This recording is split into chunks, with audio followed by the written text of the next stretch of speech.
Magandang umaga mga Lodi.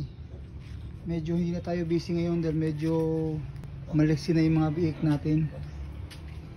So balik na naman tayo sa reels. So dahil nga itong kulungan na to is dating patining, so wala na naman siyang pintuan dito.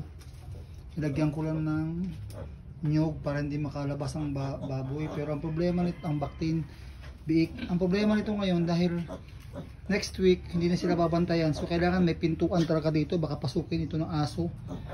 So meron tayong railings dito dati na tinanggal, medyo mahaba-haba siya, kaya tinanggal ang railings dito, so pinutol na siya dyan. Ayun na siya. Yan ang gagawin natin pintuan dito, sa pintuan sa ano na yun, pintuan sa pwesto na yun. Tapos ngayon ando na yung mga nut na gagawin natin bisagra. Yun lang, share ko lang. Mamaya ulit pagkatapos na, konting putol lang, putulin din ito, tapos welding. Mamaya ulit.